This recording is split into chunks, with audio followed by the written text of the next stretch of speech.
Cette émission a été rendue possible par le CNC et par la Commission nationale du débat public. Et les amis, je vous propose que sans plus tarder, nous recevions sur ce plateau notre invité politique cette semaine, le président de la Commission des lois, le député En Marche, Sacha Houlié.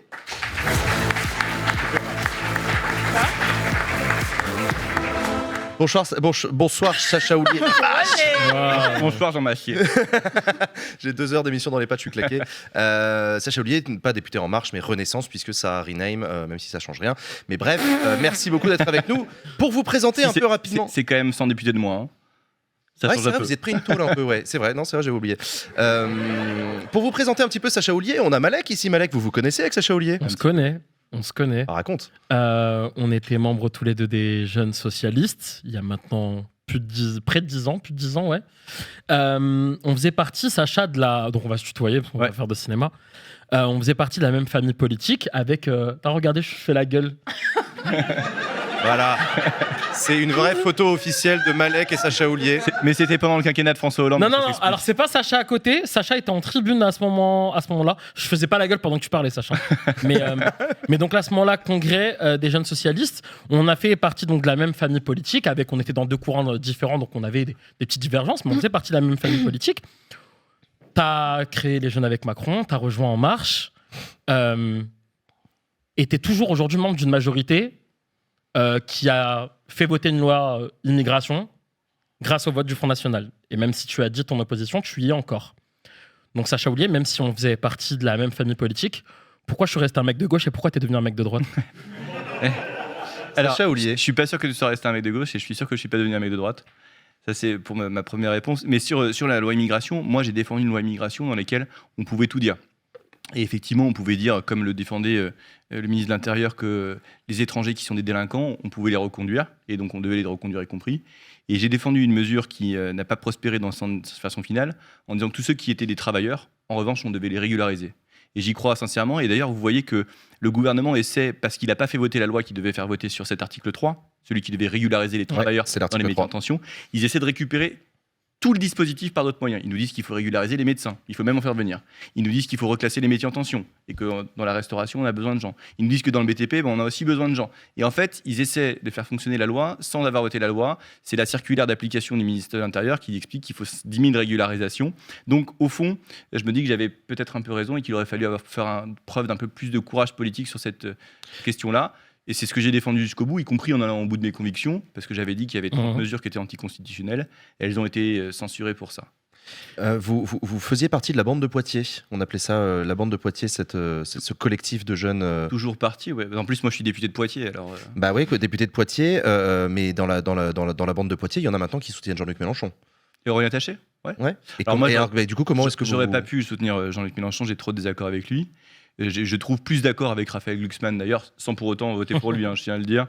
Voilà. Mais vous avez compris que moi je suis plutôt deuxième gauche, rocardien, strauss-kahnien, Glucksmann, enfin toute cette branche-là. Et qu'est-ce qui reste de gauche dans cette branche ?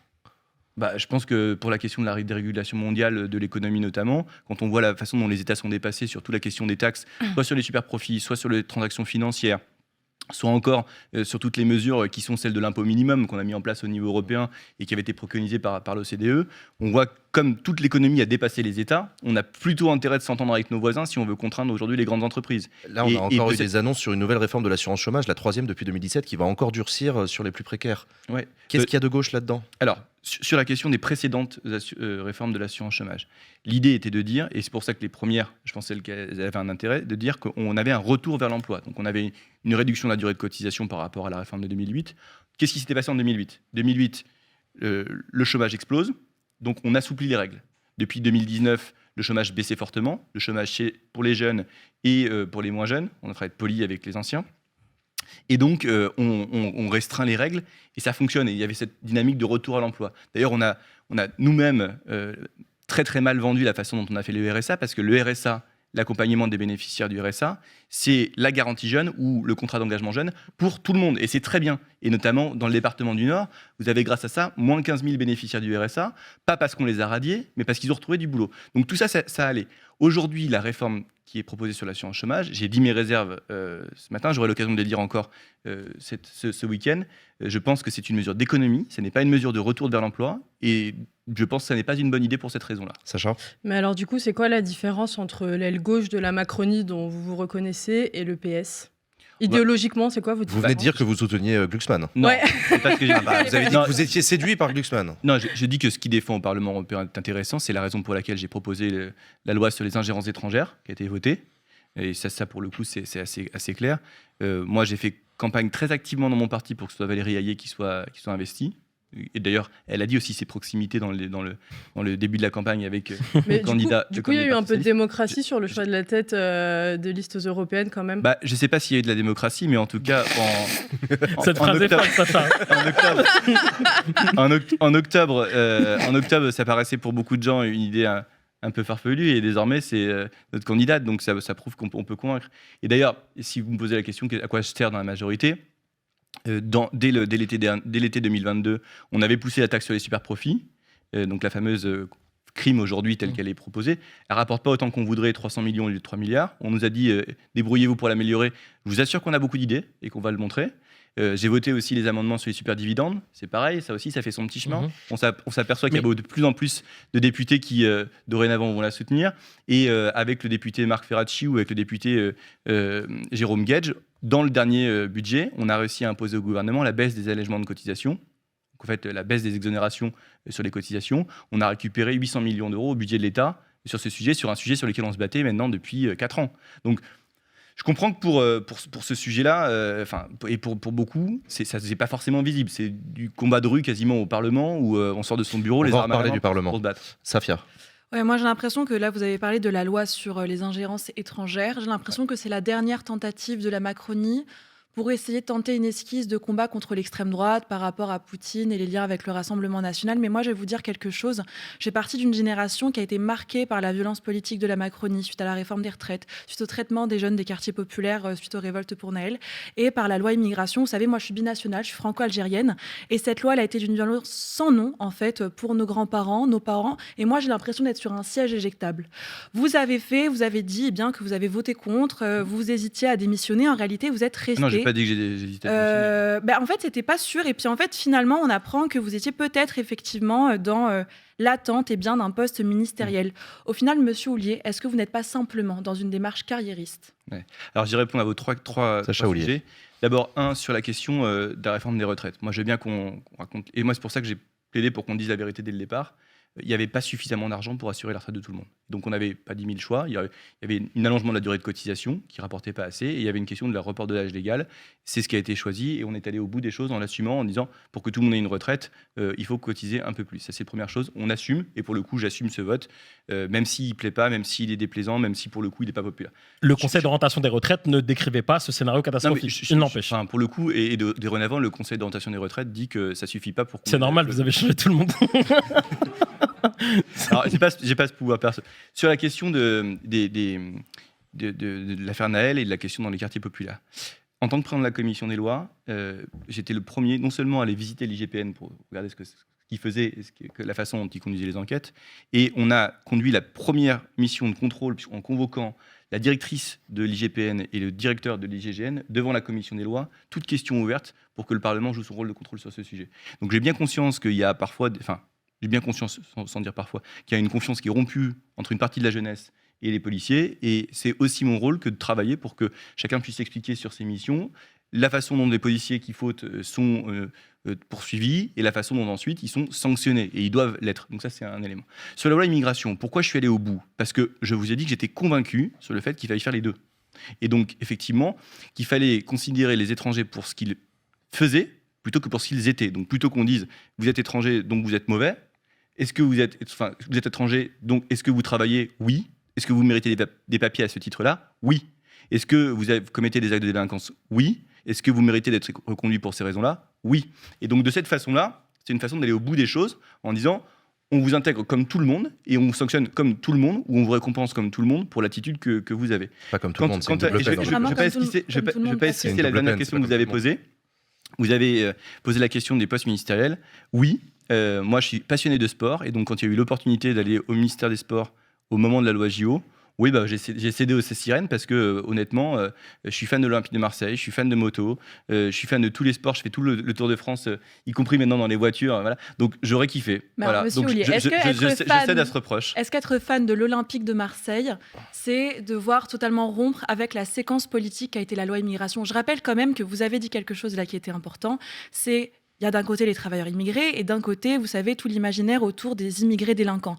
Vous savez, pendant cette période-là, il y avait des nervis fascistes qui défilaient partout en France, notamment à Lyon, avec un slogan « Immigration égale délinquance ». Cette loi immigration, elle a normalisé des idées d'extrême droite. Est-ce que ça ne vous dérange pas, au vu de la position que vous prenez aujourd'hui comme politique dite de gauche de la Macronie, de faire partie d'une majorité qui pave la voie à l'extrême droite? Alors, il y a deux choses dans ce que vous dites. D'abord, sur la question des associations lyonnaises, qui se reconstituent assez régulièrement. Avec mon collègue Rudy Gauze, on les fait dissoudre à chaque fois. Et y compris, on engage les procédures, on fait les signalements article 40, on s'assure que le ministère de l'Intérieur les fasse dissoudre. Et ça fait l'objet de plusieurs décisions, Bastion Social notamment, Génération Identitaire, etc., pour qu'on ait des décisions de dissolution de ces associations qui agissent de la sorte. Ensuite, moi je pense qu'il faut traiter des sujets. Soit on réagit par rapport à des sujets qui sont posés, sur la question des travailleurs dans les métiers en tension, et on montre... Enfin, les travailleurs dans les métiers en tension, c'était quand même la première fois depuis 20 ans qu'on parlait positivement d'immigration. Donc effectivement, il y a tous ces sujets qui reviennent, qui sont récurrents, avec tous les ministres de l'Intérieur, de droite, de gauche, qui depuis des années ont laissé glisser l'idée que immigration égale délinquance. Voilà.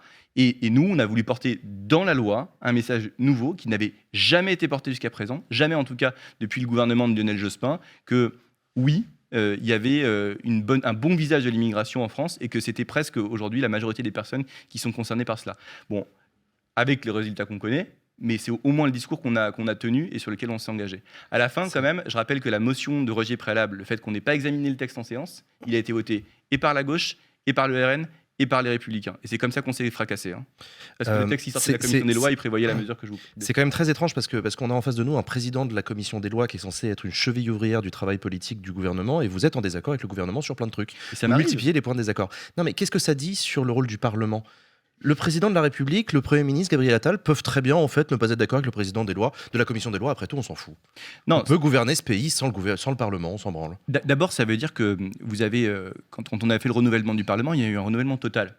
Et donc, il y avait parfois une certaine pudeur, une frilosité, une immaturité, diront des gens. Quand on était arrivé au Parlement, on considérait qu'on devait être nécessairement en accord avec le gouvernement parce qu'on faisait partie de la majorité. Et puis, il y a ce spectre qui est celui des frondeurs. Enfin, il y a toute une partie des gens qui ont été terrorisés par le fait d'être des frondeurs ou pas des frondeurs. Ouais. Nous, on n'est pas des frondeurs. C'était arrivé au cours du premier quinquennat. Il y a eu un groupe de frondeurs. Ouais, mais il y a une ligne politique sur laquelle on s'est engagé en 2017. Et moi, mon objectif, c'est pas... C'est vrai que c'est marrant de voir le cœur avec le président, et on peut avoir eu ce côté un peu fan au départ, en 2015. Mais la ligne politique que l'on défend, c'est celle de 2017. Et moi, je ne cherche pas à savoir si je suis en accord avec Gabriel Attal ou avec Emmanuel Macron. Je cherche à savoir si ce que j'ai promis aux gens, je le respecte par rapport à ce pourquoi je me suis engagé. Voilà. C'est ce que je cherche à faire. Et ensuite, c'est le rôle du Parlement que de dire à un moment donné, quand on est en désaccord, on l'exprime, on contrôle et on vote et on tranche. Et si malheureusement il y a une partie des gens qui sont pour créer une majorité, pour être pour des choses que j'estime ne pas avoir promis en 2017, je perds le combat, mais je le mène quand même. D'autant que je vous ai dit, et je vous rappelle sur ce sujet, sur la taxe sur les super profits, perdue en juillet 2022, demi-remportée sur la loi de finances qui a suivi au mois de novembre. Et comme on n'a pas totalement gagné le combat, je peux garantir qu'aujourd'hui, il y a une majorité de députés chez Renaissance pour voter une taxe sur les super-profits qui soit plus importante et qui ramène vraiment les 3 milliards d'euros promis. Ça, dans le vote sur le budget. Mais ça, c'est le combat culturel qu'on doit conduire. Au MJS, on disait que c'était la version cramsiste de l'histoire, où il fallait gagner la bataille des idées avant de gagner la bataille électorale. Beaucoup d'endroits, on perd la bataille des idées. Ce que vous dites est vrai sur la question de l'immigration, notamment. Et nous, on essaie de mener cette bataille en ayant des marqueurs qui permettent d'emporter l'adhésion populaire, qui permettent, par des évidences, ce qu'on dit aujourd'hui le bon sens, permettent de marquer des points pour un camp qui, j'espère, n'a pas totalement perdu aujourd'hui. Malek ? Rapidement, parce que je trouve que tu as un petit peu esquivé la question, on va se dire les choses. À notre époque, il y avait les frondeurs en 2015, les frondeurs au gouvernement Manuel Valls. de Manuel Valls. Et on était les premiers à appeler à la clarification, à dire, ben voilà, il faut nous dire où est-ce que vous vous situez. Tu dis qu'au début, il y avait peut-être un côté fan, mais que, bon, aujourd'hui, tu es là parce qu'il y a une ligne politique. La ligne politique, c'est que, et tu l'assumes, parce que tu l'as dit, c'est d'avoir mis donc les travailleurs au travail encore plus longtemps jusqu'à ce qu'ils se tuent, parce que les plus précaires ne voient même pas l'âge de la retraite. C'est pas moi qui le dis, c'est une étude qui l'a dit. Tu aujourd'hui soutiens ce qu'on nous annonce en réforme sur l'assurance chômage. Il y a un Bruno Le Maire, mais non mais on va voir. Mais en fait, ce que je veux te dire, c'est que la clarification, c'est est-ce qu'on reste ou est-ce qu'on part? Et moi, ce que je vois, c'est que tu es encore dans cette majorité-là, avec tout ce qui se passe. Et c'est même pas moi qui dis qu'il y a une dérive droitière. C'est même plus une dérive à ce stade. C'est un ministre, sous l'anonymat, mais qui le dit ce matin dans les journaux en disant que les 7 ans là, de macronisme qu'on vient de se manger, ben, c'est une politique de droite. Donc, aile gauche, pas aile gauche. En réalité, c'est quoi vos victoires, à part n'être que l'alibi de politiques de droite ensuite qui sont appliquées?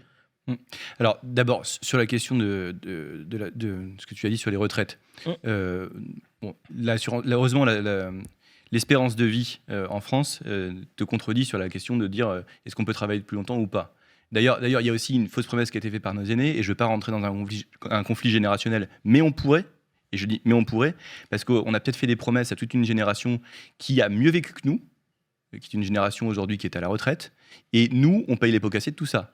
Parce que nous, on n'a pas eu le plein emploi, parce que nous, on n'a pas eu la retraite à 60 ans, parce que nous, on n'a pas eu la libération sexuelle, parce que nous, on n'a pas eu les grandes libertés, et notamment des médias. Rappelez-vous, quand on était gamin, ce que ça disait sur Canal+, par rapport à ce que c'est aujourd'hui. Voilà. Donc, on peut s'en prendre aussi à ceux qui nous ont précédés, plutôt qu'à s'en prendre à ceux qui assument un peu les conséquences et qui disent le modèle social, il faut mieux le protéger pour ceux qui viennent, que faire une croix dessus et qu'à la fin, personne en bénéficie. Sur la question de l'assurance chômage, encore on reprend. Moi, je pense vraiment qu'il y a eu tout un effet. Moi, j'ai défendu les garanties jeunes depuis 2013. C'est-à-dire qu'on était allé les chercher au congrès du Parti socialiste européen. On a eu toutes les peines du monde à le faire appliquer au gouvernement Hollande. Et on a réussi à les généraliser en 2017, et aujourd'hui dans le contrat engagement jeune. Quand le gouvernement dit que le RSA activité, le RSA à 15 heures, là, c'est pour remettre tout le monde au boulot, ok, certes, mais ça c'est de la com politique. Ça c'est de la com politique, parce que la réalité, c'est comme ce que tu nous as dit tout à l'heure sur les moins 15 000 bénéficiaires du RSA. C'est des emplois, oui, mais à quel prix, à quel salaire? C'est ça aussi qu'il faut se poser comme question. C'est souvent des emplois à temps plein, et que par ailleurs, le SMIC dans la campagne qui était la campagne de 2022. Moi, j'avais une adversaire de la France Insoumise. Elle m'expliquait qu'il fallait le SMIC à 1 400 €, ça y est. Mais c'est l'inflation qui fait ça. Non, mais ça va. D'accord. On a appliqué le programme de la France Insoumise. Non, pas celui-là. Et donc, Sacha, matériellement, c'est le réforme de l'assurance chômage, TVA sociale que nous pose Bruno Le Maire et tout ça. La TVA sociale, ça n'existera pas. Mais d'accord. Heureusement d'ailleurs, parce que c'est totalement inflationniste. Tout ça cumulé. Est-ce que si la réforme de l'assurance chômage telle qu'elle est décrite là, si elle est appliquée, est-ce que toi tu restes ou est-ce que tu te barres? C'est ça la question. Non, d'abord, je rappelle quand même il y a une négociation avec les partenaires sociaux. Et deux, claquer la porte pour laisser les autres faire dans son dos, c'est la meilleure façon d'avoir des lois comme la loi immigration. Mais ils font dans ton dos depuis 7 ans, Sacha. Et puis, vous êtes président de la commission des lois, il y a des 49.3 à gogo. Non, alors pas sur les lois En tout cas. Il n'y a aucun texte de la commission des lois qui est passé au 49.3, c'est seulement les textes budgétaires. Mais parce que ça met. Et ça vous dérange pas cette logique parlementariste, anti-parlementariste? Mais non, mais ça met tout le monde devant ses responsabilités. Est-ce que vous considérez que Michel Rocard était anti-parlementariste? Non, mais Michel Rocard, il a jamais fait de 49.3 avec des millions de personnes dans la rue. C'est ça la réalité. C'était pas tout à fait d'accord. Il a fait des 49.3 49.3 sur tous ses budgets, et y compris la CSG. Il a fait par 49.3. Jamais avec des millions de personnes. Très différent à l'époque, il n'y avait pas de motion de censure qui était déposée. D'accord, mais pour le coup, en attendant, quand il y a une majorité relative, qu'est-ce qui distingue si vous êtes dans la majorité ou si vous êtes dans l'opposition? C'est le vote du budget. Donc, évidemment, l'opposition, elle vote pas le budget. Donc, évidemment, si vous ne pouvez pas compter sur l'opposition, vous avez un 49.3. Ou alors, on dissout et on retourne aux urnes, si vous voulez. Tout à l'heure, Safia a parlé de portes ouvertes sur des thématiques de l'extrême droite qui sont aujourd'hui appliquées par le Parlement. Il y en a une, et pas des moindres, qui a été lâchée par le ministre de l'Intérieur, c'est la remise en cause du droit du sol à Mayotte. Vous revenez de Mayotte, vous étiez à Mayotte avec Élodie Jacquier-Laforge, et sur place, vous vous êtes prononcé, si j'ai bien compris, contre la remise en cause du droit de... Ouais. Donc c'est encore un truc sur lequel vous n'êtes pas d'accord avec le gouvernement. Mais parce que, en fait, il y a plusieurs choses. Enfin, je pense que Mayotte, d'abord, il faut aller voir pour comprendre ce que c'est.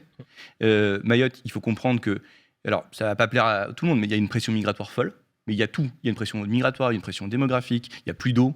C'est le territoire le plus pauvre de la République. Pour vous donner une idée, le PIB par habitant à Mayotte, c'est 9 000 €. PIB à La Réunion à côté, c'est 21 000 €. Et pourtant, dans l'océan Indien, là où il se trouve, dans le canal du Mozambique, c'est le pays de très loin, en tout cas le plus riche, parce que aux Comores c'est 700 € et à Madagascar c'est 360. Ça répond Je pas vous à ma parle même question. pas. J'y viens. Ok. Donc ça veut dire qu'à Mayotte, est-ce qu'il y a besoin d'un droit d'exception? Oui, évidemment. Il faut faire tout exceptionnel. Il y a des reconnaissances frauduleuses de paternité. Il y a des types qui touchent 1500 € pour connaître des gamins qui sont pas les leurs. Les lycées, la norme c'est 2600. Il faut faire des trucs parce que c'est vraiment grave de chez grave. En revanche, est-ce que le droit du sol ça sert à quelque chose? Non. Non, parce qu'en fait, vous allez aujourd'hui faire La retirer. remise en cause du droit du sol, Oui. vous voulez dire. Oui. La remise en cause du droit du sol, est-ce que ça sert à quelque chose? Non, vous allez retirer des papiers à des mecs qui viennent pas pour des papiers parce que ils sont plus riches. Donc est-ce qu'ils vont arrêter de venir pour autant? Non. Est-ce que par contre avec les Comores on a une relation qui est équilibrée? Non. Est-ce que les Comores sont manipulés par la Russie aujourd'hui pour agiter le levier migratoire? Oui. Voilà. Et donc tout ça, on l'a montré. Donc moi ma réponse, c'était notamment la loi ingérence pour qu'on puisse sourcer tout ça, pour qu'on puisse lutter contre tout ça. On va en Et parler. puis après, on a fait toute une série de réponses avec Élodie. Jackie Laforge, donc, qui est député du MoDem, rapporteur pendant 5 ans des budgets sur l'immigration, pour qu'on équipe mieux. Rendez-vous compte, à Mayotte, on a déployé des policiers partout. Il n'y avait pas de coordination entre ceux qui sont dans les avions pour surveiller, dans les bateaux pour contrôler, ou sur terre pour interpeller. Voilà. Bon, bah, on peut peut-être faire un peu mieux avant de faire des choses qui remettent en cause tout l'équilibre de la nation. Sacha? Vous avez dit tout à l'heure que vous souteniez depuis 2015 ou 2017 une ligne politique. La Macronie, c'est aussi une pratique du pouvoir qui nous a été promise. On s'est retrouvé là avec une assemblée qui, à visu en tout cas, a peu de pouvoir sur des textes majeurs, avec l'enchaînement des 49.3, un dialogue rompu avec les corps intermédiaires, des tentatives de consultation des citoyens qui n'ont pas donné grand-chose. Est-ce que vous n'avez pas été flouté non plus sur cette pratique du pouvoir ? Alors, je pense que sur les tentatives de consultation des concitoyens, je pense que pour le coup, c'est là où il y a eu le plus d'innovation malgré nous sur ce sujet. Le grand débat, quoi qu'on en pense, et quoi que ça puisse... Non, mais quoi qu'on en pense, c'est quand même le sujet qui met sur la table toutes les familles monoparentales et donc le paiement des pensions alimentaires directement aux femmes, même quand le mari, il le fait pas. Voilà. Bah, c'est peut-être un détail pour beaucoup de gens, mais ça a changé énormément de choses. C'est pour ça qu'il faut libérer les cahiers des doléances, d'ailleurs. Il n'y a pas de problème sur le coup. Moi, je suis pas contre cette idée-là. Les conventions citoyennes, c'est pareil, la convention citoyenne sur le climat, on dit qu'il n'y avait rien, mais dès qu'on applique une mesure de la loi climat, vous appliquez les ZFE, donc les zones de faible émission dans les villes. Ça fait une polémique mondiale, enfin, en tout cas, ça fait une polémique incroyable dans le pays parce qu'on dit que c'est trop important. Le zéro artificialisation nette, on dit on n'a pas le droit de construire de l'étalement urbain. Polémique aussi parce qu'il paraît que c'est trop important. Le DPE, donc le diagnostic de performance énergétique, qui dit qu'on ne peut pas louer les passoires thermiques. On nous dit que c'est insurmontable dans la mise en œuvre. Ça veut dire que dans cette loi, et je vous cite que 3 exemples, il y avait quand même des choses qui étaient musclées. De la même façon, on va réussir à avoir une loi fin de vie parce qu'il y a une convention citoyenne. Il y a un truc qui a raté, c'est le CNR. Voilà, C'est national de la refondation, oui. On est d'accord, ça a raté. Ça a raté vis-à-vis du grand public. Par contre, ça a permis de se faire parler des administrations qui travaillaient qu'en silo les unes à côté des autres. Ça, s'il Déjà. fallait ça pour Ouais, créer mais- l'interministériel. Bah ouais, chiant. mais vu les nouveau, aberrations les qu'on peut voir en tant administrations que parlementaire sur le fonctionnement de l'administration, je pense que c'est quand même pas anecdotique. Mais on est Sacha. d'accord que la pratique du pouvoir vendue par la Macronie en 2015-2017 n'est pas celle qui est pratiquée actuellement. L'horizontalité, tout ça, le truc. Alors, ça moi, je vous le renie pas. Il y a un truc quand même qui change et qui, là encore, c'est peut-être aussi malgré nous, c'est la majorité relative. Et donc, c'est la place du Parlement. Et donc, c'est la place que nous, on peut avoir ou faire voter des choses contre l'avis du gouvernement. Comment vous réagissez, plein vous êtes d'exemples. président d'une commission, quand vous entendez le président de la République dire c'est pas grave, on va passer par décret et par règlement? Bah, C'est quand même passer outre le Parlement, en fait, tout simplement. C'est évidemment pas acceptable ou pas agréable pour le président de la commission des lois que je suis. Et c'est pour ça que nous, on dit, bah, tant pis, on va pas se passer par proposition de loi. Pourquoi vous avez autant de propositions de loi aujourd'hui ? Pourquoi c'est par une proposition de loi de Mathilde Panot puis de Aurore Berger qu'on fait la constitutionnalisation de l'IVG? C'est parce que précisément, on a aussi ce levier pour dire, puisque vous voulez vous passer de nous, et ben on va revenir par la fenêtre. Voilà. Et donc la question des ingérences étrangères était une proposition de loi. La question de un jeune un permis qu'on a inauguré aujourd'hui, ou de l'élargissement du permis au CPF pour les permis moto ou pour tous les permis, ou l'ajout d'examinateurs pour que les délais baissent, pour qu'on puisse passer le permis, proposition de loi. Et à chaque fois qu'on trouve des angles morts ou qu'on est en désaccord avec le gouvernement, on passe aussi par des propositions de loi. J'ai juste une petite question. C'est vrai qu'on a essayé de vous exfiltrer de la présidence de la commission des lois? Ça, c'était en l'été 2023. Pourquoi? On m'a proposé le ministère des Outre-mer Ok. en délégué, et pour le coup, je ne l'ai pas accepté. Mais c'était pour D'accord. vous détacher de la C'était pour présidence de la sortir. commission des lois ou C'est ce qui se raconte, mais je ne saurais jamais si On a c'est compris, le mot de la fin. On a compris. Malek? Attends, est-ce que moi je suis encore sous le choc de cette proposition-là? Oui, là, je passe mon tour, parce que je suis encore sous le choc du ministère des Outre-mer. Je suis désolé, j'avais pas Autant pour moi. Autant pour moi. Non, on avait une question aussi sur pardon, mais les Outre-mer aujourd'hui, c'est les territoires qui sont les plus en difficulté de la République. Parce que ce sont les territoires les plus attaqués par les tentatives de déstabilisation. Regardez les photos de portraits azerbaïdjanais portés par une partie des indépendantistes en Nouvelle-Calédonie. Regardez la façon dont on est exposé sur ce sujet. C'est là où il y a le plus de taux de chômage. C'est là où il y a le plus de problèmes de santé. À cause de la colonisation française, monsieur. C'est trop facile de mettre ça sur l'ingérence enfin, internationale. Mayotte et la Nouvelle-Calédonie, ils ont voté pour être français il n'y a pas plus tard qu'il y a quelques qu'en années. Nouvelle-Calédonie, les Kanaks, en réalité, se retrouvent en minorité à cause de la colonisation française, qu'ils essayent d'avoir une autonomie, ça n'est pas vrai. qu'aujourd'hui, il y a le problème du chlordécone dans les Outre-mer dont on se fourre royalement, et qu'aujourd'hui, Mayotte, en réalité, si on est dans une telle situation de déstabilisation, c'est justement parce qu'il y a un régime d'exception, et que tolérer ce régime d'exception, bien que vous ayez... était contre la remise en cause du droit du sol, ce régime d'exception, c'est par essence un régime colonial. Quand il y a exception quelque part, c'est qu'il y a colonisation. Après, la Calédonie a voté 3 fois contre son avec indépendance. Ouais, la Nouvelle-Calédonie, ils ont voté 3 fois pour être français. Et par ailleurs, avec un corps électoral qui ne leur est pas favorable, parce qu'il est davantage favorable aux indépendantistes aujourd'hui. Et ensuite, ça veut dire que vous avez des gens qui sont nés sur l'île, qui habitent depuis 20 ou 30 ans et qui ne peuvent toujours pas voter en Nouvelle-Calédonie parce qu'on a fait la part belle à ceux qui étaient des populations dites autochtones. Ensuite, sur Mayotte, ils ont choisi d'être français et je peux vous garantir qu'à Mayotte, vous y allez, ils veulent tous la fin du droit du sol pour ne pas voir venir les Comoriens. Et quand on leur explique que nous, on est contre pour l'unicité de la République française, ils ne sont pas tout à fait d'accord. Et donc, à Mayotte, pour le coup, ils assument très bien d'être français. Ensuite, il y a des mouvements de revendicatifs, effectivement, vous le dites, aux Antilles, en Guyane, ou sur ces questions. Il y a eu des vraies fautes de la République, vous l'avez dit, sur le chlordécone, notamment aux Antilles. Et ça, on peut l'assumer, on peut regarder les facultés d'indemnisation. Mais aujourd'hui, dire que les Outre-mer iraient mieux en étant en dehors de la France, moi, je pense que c'est vraiment une folie. Non, mais là, je parle surtout des causes-conséquences. Moi, ce que je vous dis, c'est qu'aujourd'hui, le fait que tous ces Outre-mer soient françaises, c'est quand même un vrai avantage pour les habitants. Malek, tu es président de la commission des lois qui est censée être garante protectrice des libertés. On avait un combat commun qui, je pense, est toujours le nôtre, c'est la lutte contre l'extrême droite. Et pourtant, entre 2017 et 2022, Marine Le Pen a fait un plus gros score en 2022 qu'en 2017. Et là, on arrive aux élections européennes avec Jordan Bardella qui, les sondages l'annoncent à un taux comme on en a rarement vu.